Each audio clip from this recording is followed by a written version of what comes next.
thing about LA is they want to win now, right? They've got Kopitar and Danault, those guys. They got Doughty. They've just signed Gavrikov. Like, they're in win now mode. And because they've drafted so darn well, they have so much depth, whether it be in the AHL, that they can afford to do this kind of stuff, right? They can afford to trade Helga Grans. They can afford to trade Brock Faber. They can afford to trade Sean Durzi because, hey, you trade Sean Durzi, you just call up Jordan Spence into the lineup. You go, thanks for coming. Like, this is what happens when you draft and develop well. But so they get a Montreal second in 2024. It's not LA second, which was owned, it's not Arizona second. Arizona has like 11 second round picks in the next 2 years. So they can shirk that off. And Sean Durzi instantly becomes their best defenseman. But the funniest thing one too that came out of this was Arizona has told teams they, quote, want to be better. To which I said, well, it's pretty hard to be in a worse situation than you are right now, given the on-ice stuff, the off-ice stuff, the where you're playing hockey right now, the arena dumpster fire nonsense. Like, you really, if you took a step backwards, you would be, like, relegated. I don't even know what a step back looks like. Exactly. Now, but like, what they're saying is, like, look, we don't want to, like, we're not going to, it's funny, they had to come out and say, we're not going to be the dumpster of the league anymore. Like, we're not going to be where you dump all your, we're not going to be the money launderer of the league. That's what they were. Yeah, we want to appease Clayton Keller because we don't want to lose him too. After the greatest player in franchise history left our front office because we wouldn't listen to him. So That's interesting. But the more interesting part of this to me is LA's side of it.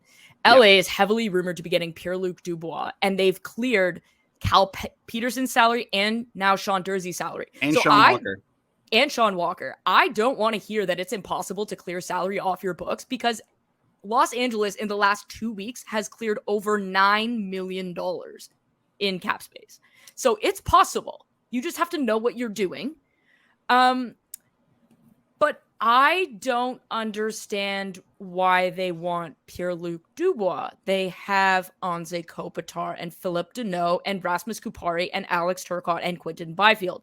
All of those guys are centers. Obviously, there's 5 of them, so some of them play the wing. But center is a position of strength for LA, and they need scoring. And so if I were LA, I would be pursuing a player like Alex DeBrincat over somebody like Pierre-Luc Dubois. It just doesn't make sense to me unless you have to send Quinton Byfield in the Pierre-Luc Dubois deal. But he wasn't even rumored in that. That was Iafallo, who's a winger. It's like, well, what are you doing? Well, Byfield played a lot of wing this year. Right, maybe but they clearly, it seems like they view him as a long-term winger now. Which is interesting because they drafted him as a center and then went and signed Philip Danault. Like, it just, none of that roster construction makes any sense to me at all. Neither does the fact that they literally don't have a goaltender. That's a choice, I guess. They want to bring back, they clearly want to, didn't they sign Copley to an extension? I mean, like an actual goaltender. So they're clearly going to try and sign Korpisalo. That's like not a great tandem. That's Korpisalo, Copley. I mean, that was their tandem last year. They want to run it back. You're right. It's very interesting. Clearly, what they want to do here is they want to. First of all, Turcotte has taken a while to develop. He's had some injury issues. I think that he probably needs to be moved to a different organization.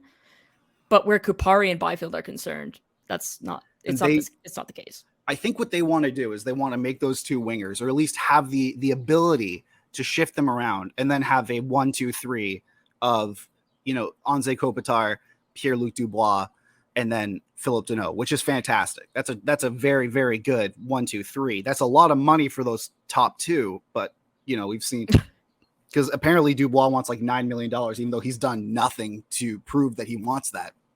That is an instantaneous no from me. Well, that's what he said. He said he wants that. Would you not?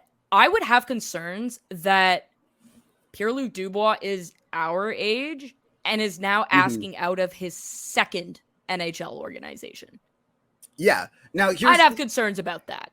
The thing is look, we've already talked about this before, really, where it's like we support players. Yes. You know, like being able to choose where they work. You know, we're in a work. I believe we talked about this last episode even. We're like, we, you know, like you're at the end of the day, it's a workplace, whatever. But Pierre-Luc Dubois, like straight up, he quiet quit on the, you know, like quiet quitting where you just, he loudly quit. Yeah, on I mean, that's Jackets. loud, but like he just stopped trying in Columbus to the point where it's like, this is embarrassing. Like we have to trade you. So bad. And that was his escape plan. He forced his way out. He hatched an escape plan to go somewhere else. And now he's hatching an escape plan from his escape plan.